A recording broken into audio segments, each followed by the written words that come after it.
What's up, everyone? Hope you're doing well. Haven't made a video in a while.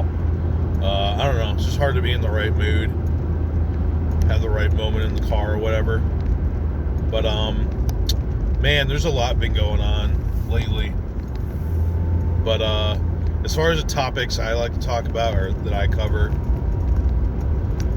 one of the most interesting subjects has been YouTube, Facebook censorship, Twitter censorship. What's wrong with it? What the solution is. I find it to be a pretty interesting argument. I'm not as emotionally engaged in it, I feel like, as other people. Well, in general, I kind of don't worry about stuff too much, even when shit does happen. I don't know, low expectations. As my friend and I say, if you expect everything is gonna suck, if it doesn't suck quite as much as you think, then you can be happy about that. But I guess my understanding, I'm not an expert on Section 230 of the Communication Act or whatever that thing is called, but I've read about it somewhat, which people talk about a lot. I think maybe they're oversimplified and don't fully understand it, so they're kind of wrong about it. But I mean, what we have right now is basically a free market solution, or a free market atmosphere. So Twitter can decide they're going to censor whatever they want, and of course they're pressured by outside groups like the ADL or others. So they're kind of doing a balancing act where they want to have the free speech, but they want to censor what enough people find to be objectionable, whether it be misinformation about COVID or something else. It's basically what we have right now. Yeah, the problem is you might have some stuff that really shouldn't be censored, or some stuff that might be accurate that's curtailed, like this Biden thing, or maybe there's some things about COVID, but they're hushed up because it's outside what the mainstream says. So I mean, that's basically what we have right now.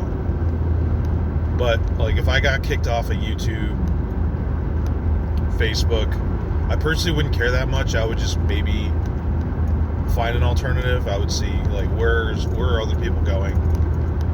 But again, I'm not running a business. I have a small, really shitty channel that I just do this as a hobby, basically.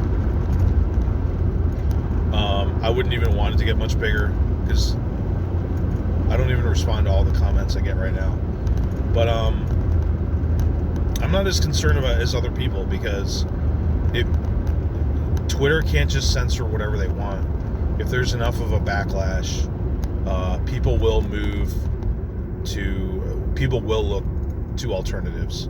So this is kind of the argument in U.S. history about busting trusts, busting monopolies. The argument is like a Standard Oil, which was the oil company that they controlled about 90% of U.S. refining capacity at one point, I believe, which is obviously a dominating control. They dominated the industry.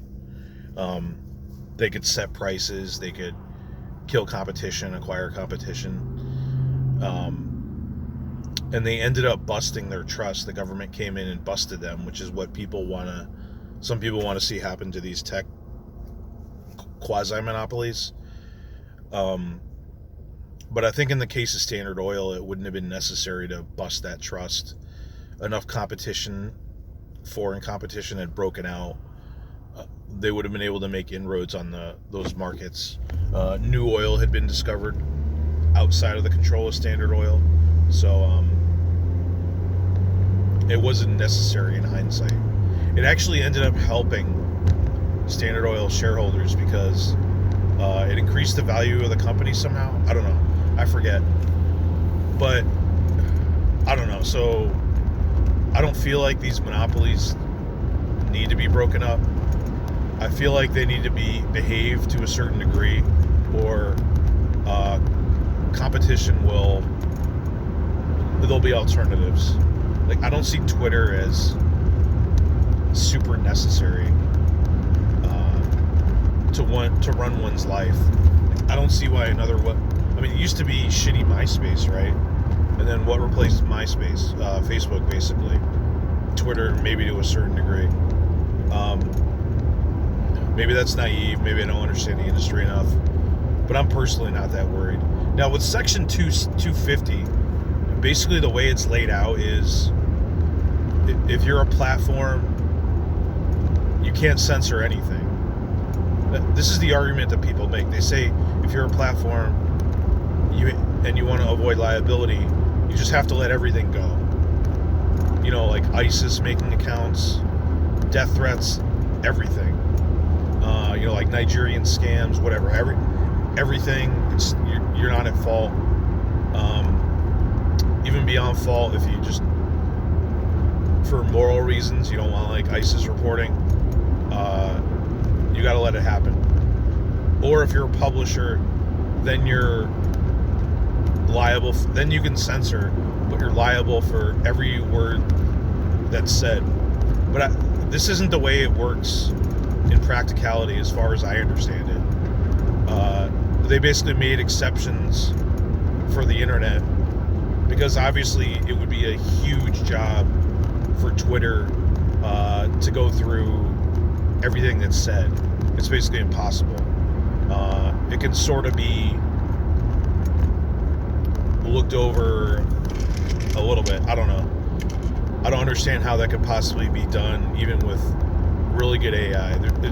There's probably billions of words written a day, maybe trillions, who knows. So the people that are arguing against the censorship, that's an argument they make, but I don't believe that's the way it works. Someone's getting pulled over.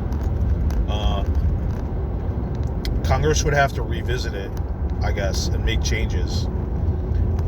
Maybe they could have some type of legislation where they can censor, but it has to be politically neutral. But I think we're stuck with the paradigm we're in now.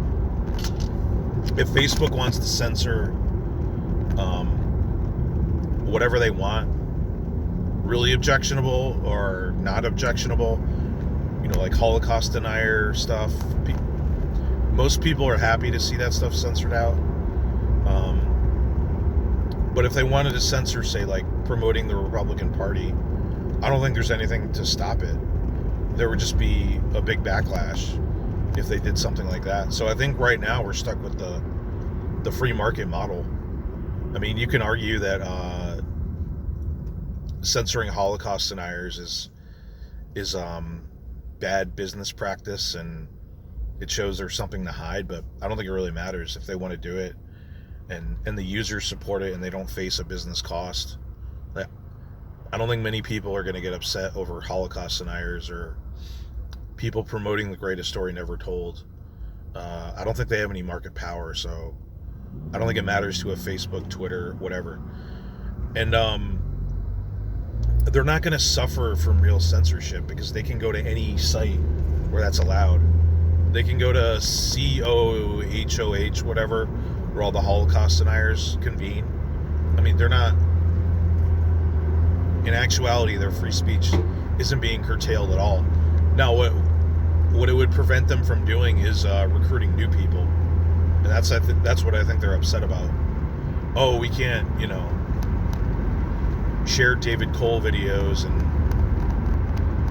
indoctrinate new young idiots. I think that's what they're really upset about, because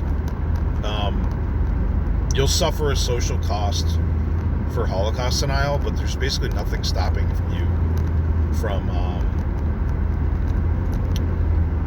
promoting it, having conferences on it, doing it, whatever you want. So that's the real issue, I think. So unless they change the law, maybe they'll have a constitutional convention about online censorship. I'm sure it can be improved in some way, but I think until that happens, we're basically stuck with what we have now, and it'll be up to the public to try to encourage the companies to do something that makes sense. So I think that's pretty much that. What else going on? Presidential election, obviously. Like, I don't know. It could go either way. Like, you can't say definitively it's going to go one way or another. But yeah, I'm concerned Trump's going to lose because that's what all the odds makers and polls are saying. So he'll have to pull another election day miracle. The debates was fucking hilarious.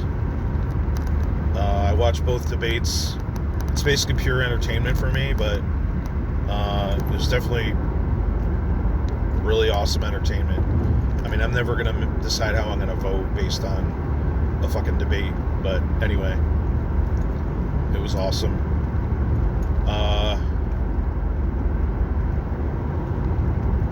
Trying to think what else is going on. In a quarter mile, turn left onto Farm to Market Road 1869, Highway 1869. I think that's about it.